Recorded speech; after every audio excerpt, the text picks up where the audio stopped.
Almost 83%, এবং এই 83% ভোটারের মধ্যে যারা নির্বাচনে অংশগ্রহণ করেছেন, দেখেছেন, দেখবেন মহিলাদের বিশাল লাইন। ইট মিনস এই যে নির্বাচনটা হলো, জয় পরাজয়ের ক্ষেত্রে মহিলাদের ভূমিকা ছিল পুরুষদেরই মতো।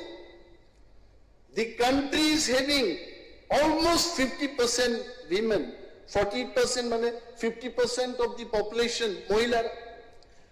You just see, আমার কাছে যা পরিসংখ্যান আছে, after BJP-led government came to power in the center, 5% থেকে লোকসভাতে 15% প্রায় women মেম্বারের সংখ্যা বেড়েছে, from 5 to 15%.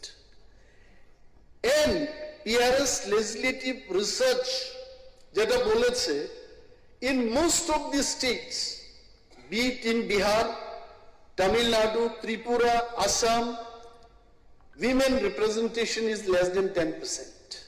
আমাদের এই হাউসে 60 members house, we have only 8 women members.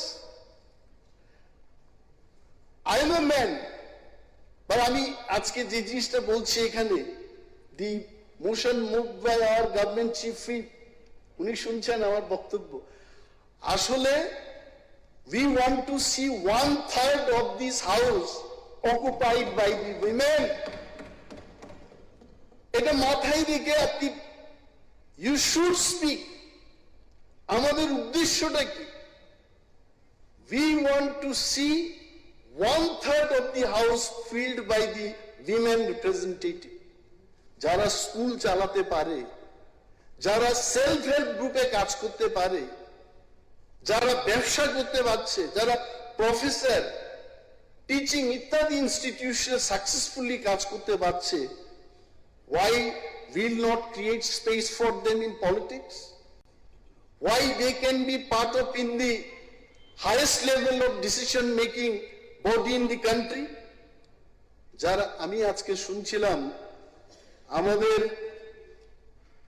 he is also better, যেহেতু আমাদের খুব সুন্দর একটা অপরচুনিটি পেয়েছেন আমরা আলোচনা করার জন্য, আরেকটা বিষয় আমি এড করার জন্য আমি চেষ্টা করব, যেহেতু আমাদের 2009-এর একটা বিল বিষয় রয়েছে। 2009-এ আমাদের রাজ্যে প্রথম নতুন সরকার গঠন হবার সঙ্গে সঙ্গে বিজেপি এবং আইপিএফটি নতুন সরকার আমরা এই রাজ্যে প্রতিষ্ঠা হবার সঙ্গে সঙ্গে আমাদের রাজ্য সরকারের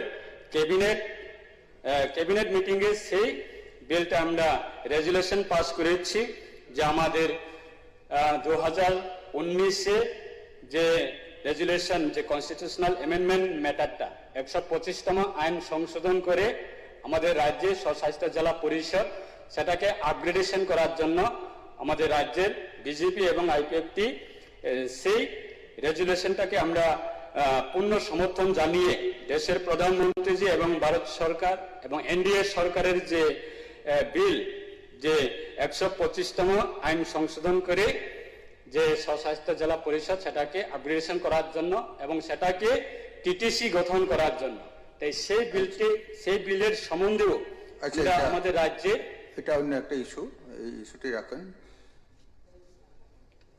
এই মোশনের উপরে রাখুন।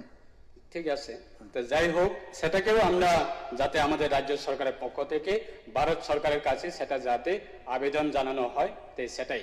ধন্যবাদ।